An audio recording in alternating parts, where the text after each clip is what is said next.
Nous arrivons maintenant au cœur de chaque visite, le menu.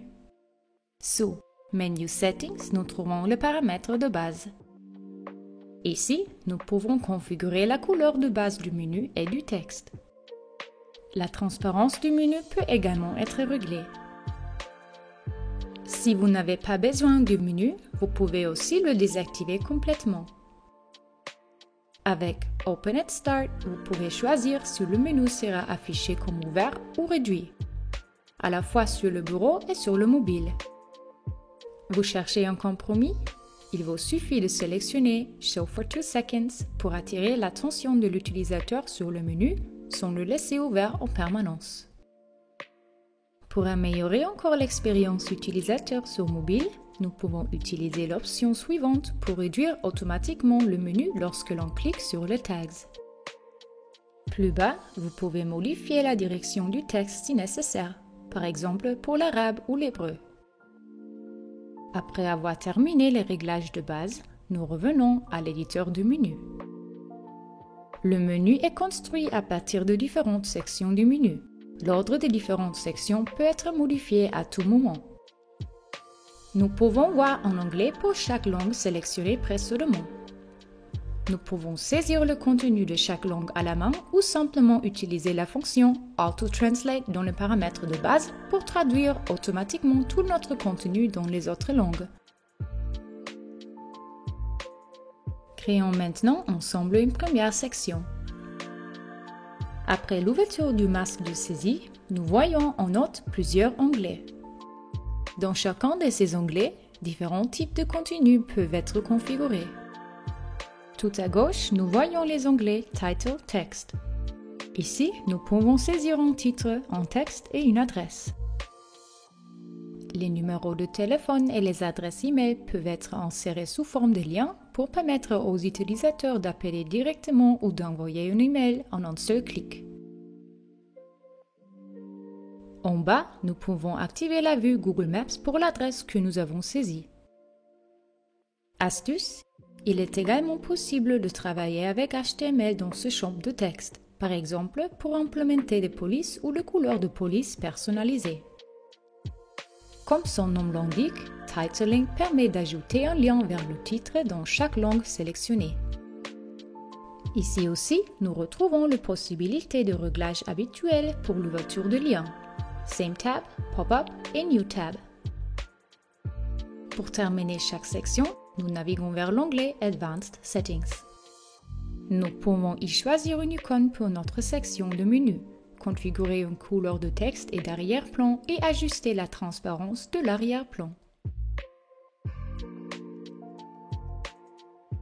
Chaque section du menu peut également être affichée sous forme repliée.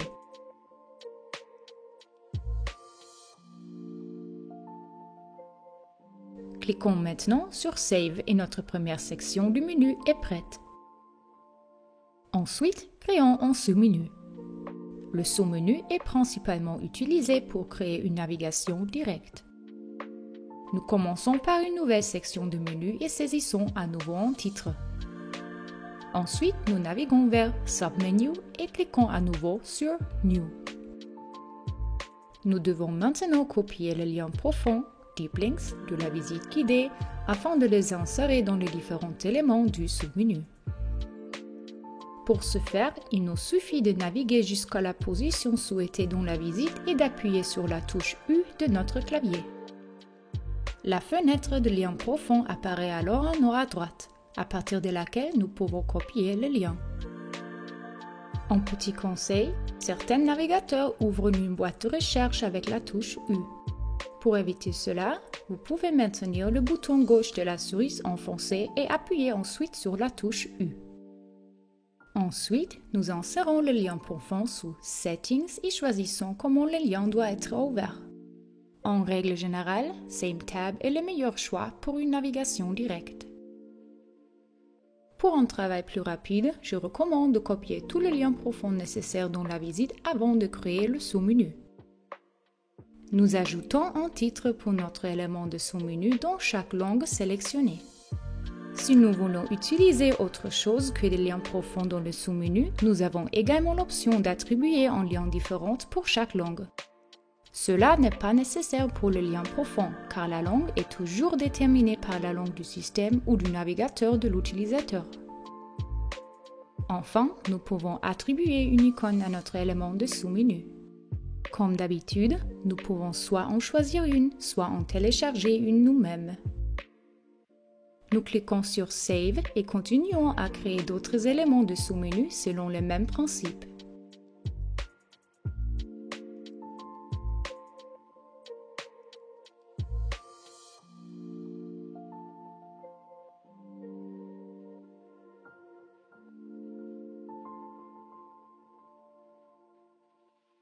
Le sous-menu terminé ressemble à ceci.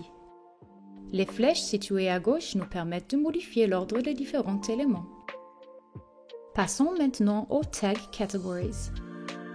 Si nous avons créé des catégories de tags correspondantes dans l'onglet Tags, nous avons ici l'option d'afficher les différents tags de chaque catégorie.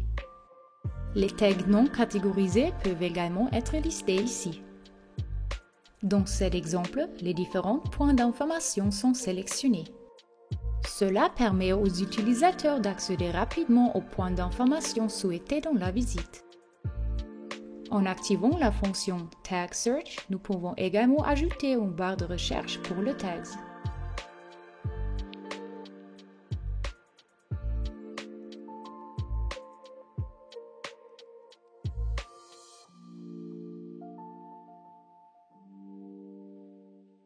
Nous poursuivons avec l'onglet Media. Ici, nous pouvons par exemple ajouter un logo, télécharger une ou plusieurs images ou lier un panorama ou une vidéo. Lorsque plusieurs images sont téléchargées, elles peuvent être visualisées avec un slider comme une galerie d'images. Si vous souhaitez inclure des images en haute résolution, vous pouvez d'abord télécharger une version comprimée d'images sous forme de thumbnail, puis télécharger la résolution complète sous forme de lien média. Cela accélère le temps de chargement de la visite. Les vidéos sont liées de la même manière. D'abord en thumbnail, puis en lien vidéo. Si aucun thumbnail n'est stocké, un thumbnail sera tiré du lien vidéo. Le même principe s'applique au panorama, à la seule différence que vous le sélectionnez directement dans la liste de panoramas précédemment téléchargés. Nous terminons la section du menu en sélectionnant un mécanisme d'ouverture. Passons ensuite à la rubrique Social Links. Ici, nous pouvons lier notre site web ou nos canaux de médias sociaux. Il suffit de choisir une icône, d'ajuster la couleur si nécessaire et d'ajouter le lien correspondant. Dans l'onglet Skins, nous pouvons lier d'autres skins directement au menu en les sélectionnant dans la liste de skins de notre compte.